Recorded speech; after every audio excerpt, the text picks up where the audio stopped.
Hello everyone, watch this review here with a look at Supergirl, the Maid of Might. Kind of a weird moniker. From the DC Universe Classics versus Masters of the Universe Classics 2-pack. She's packed with She-Ra to be reviewed separately. Now this is a reissue of one of the DC superheroes, Supergirls. I do greatly prefer this look because it's in the animated well, the same style they used for Superman, the animated series. Unfortunately, the one that I have has a minor packaging related defect where it looks like the rubber band has pulled some of her arm out of the peg, but hopefully that won't be, or it'll pop right back in. But hold on a second and we'll find out whether it will or won't. Unfortunately, the rubber bands have done their damage yet again. As you'll notice, her arm, it looks like it's sort of permanently dislodged there on the joint. The She-Ra I pulled had a similar issue where the joint is bent right here at the elbow. I mean, it's kind of stupid because these were like some of the last ones for the line, and by that point, some of the other things like the DC Universe Classics and the Green Lantern Classics had forewent the use of those evil rubber bands entirely, and yet this one uses it, which totally sucks. But although maybe it's just a case of the joint itself being weak, because this one looks a little popped as well. I don't know. It's just really crappy quality control, and unfortunately, because these are a little bit hard to find actually at retail, what you often end up doing is getting them from ToysRUs.com. Like, when you order in-store, Toys R Us will ship to you for free if they don't have it in stock, and that's what I chose. While I could have just like returned these, they still wouldn't have had them physically on hand in store, so I wouldn't have had my pick. I'd still end up like getting another one online, which I'd run risking the same issue as this one. So I mean, there really wasn't a point. But moving on from that, the figure does come with the poster, which is a mini poster. If you notice, these are the exact things used for the art and the packaging on both the sides of the box, and then for the image on the back with the bios.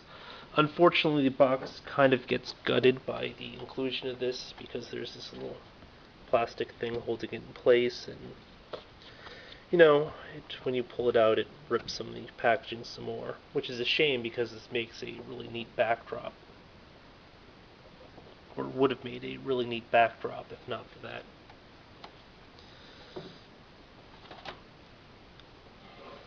Now, Supergirl is a pretty decent looking figure.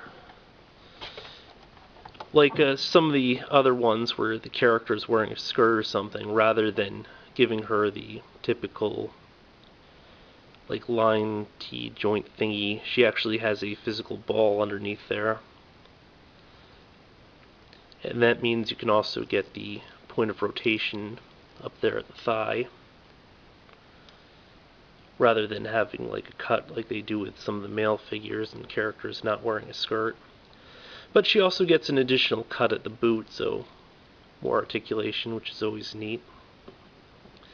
My biggest complaint about this figure, in fact my only real complaint, is just the face here. I wish they would have given her, say, a smile or something.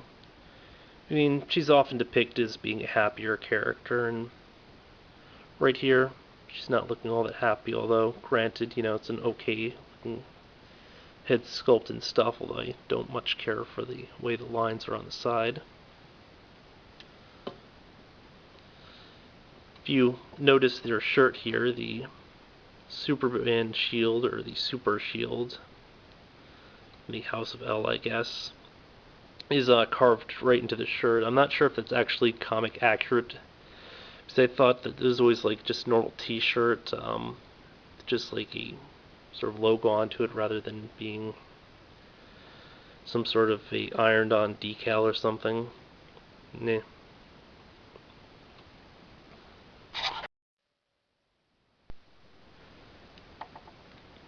I also kind of don't like the way that they handled the hair, because it's got this sort of weird angle going on here. It is a really soft, rubbery plastic, though, just like the cape. I'm half wondering if this is just because it was a direct reissue of the DC Superheroes or whatever, that, the general design elements are a little bit different, whereas within the DC Universe Classics line, we were typically getting thicker sculpted hair and stuff. Granted, I do much prefer the fact that we get the softer hair. In that way, I guess you can kind of just mold it to whatever direction you want, if you do want to just have it go down. The cape is also in kind of a weird pose. I really don't like this. It's got kind of crazy folds going on there. I like having the option to sort of display the capes differently and stuff. Plus, I mean, for the Superman the Animated Series, I mean, this probably goes off of comics or whatever, but I think in the cartoon she had like a way shorter cape, which I personally would preferred. And I guess if it really bothers me, because this is a really soft plastic, I could just cut it down or whatever and just do whatever with it. Otherwise, pretty decent figure. Quick run through of articulation before I forget. You have a point of rotation at the wrist. Single joint elbow. As always, it's a thinner plastic and stuff for these female arms. So always worry about something breaking. Point of rotation at the bicep, which of course looks more tasteful because she's got sleeves on the biceps as opposed to a lot of female characters where you have that really big awkward bowl. Ball jointed shoulder. Again, when you're just have to be really careful because you can even see the sort of twisting while moving it. I'm not sure if it's just because it's dislocated or if it's a general thing, but I assume it probably would be general. Head rotates very little up and down. Rather than have a waist rotation, it's further up right underneath the shirt. I mean, I guess it's a more natural place for it anyway. Again, you have a physical ball underneath the skirt here, as well as a thigh rotation right around there, which again is pretty decent. Unfortunately, the skirt seems to, I guess it's just because the material's tighter or whatever, so you really can't move the legs all that far without it just sort of going back into place.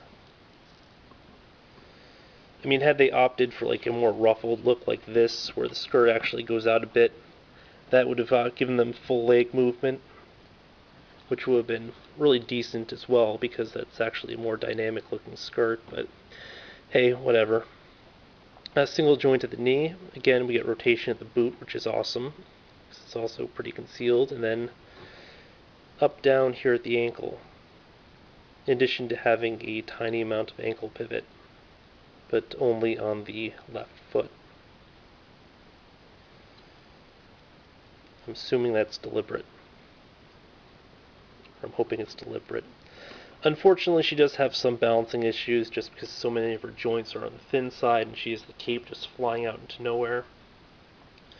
For a little height comparison, let's bring in the drastically larger She-Ra. Now, when this set was first announced, some people were complaining just because they felt that the natural foil for She-Ra would be, say, Wonder Woman, though some people were thinking maybe Power Girl. Personally, this does work out for me quite a bit better. One of my biggest criticisms of this line is the fact that if you collect either one of these lines, you're going to own one of the figures already. So in this case, where it's a reissue of an older DC Superheroes figure, I didn't own this one yet, so that's good for me. I didn't pick up the She-Ra, so I mean, both these figures are new personally, whereas I imagine most people probably own a Wonder Woman, and a lot will also have the Power Girl, despite it originally being a Walmart exclusive. But because this is a somewhat larger scale, let's bring in the DC Universe Classic Superman. So I mean, she is a bit smaller, which is sort of suitable given that she was a younger character and everything. I think that the height does work. And all around, I do like this figure, although, granted, face is a little bit off, and mine had some sort of one-off defects, and obviously I don't like the cape and wish that they'd adjusted the skirt. But other than that, I like this figure. So yeah, this has been a look at the DC Universe Classics. I guess probably a reissue of the DC Superhero Supergirl. Obviously there are a few different versions of Supergirl floating around if you don't necessarily like this look. They'd reissued one of the previous superhero ones in the Lex Luthor Supergirl. I can't remember what that pack was called. But I mean, it's also kind of widely available if you want that version of Supergirl instead. But until next time, folks.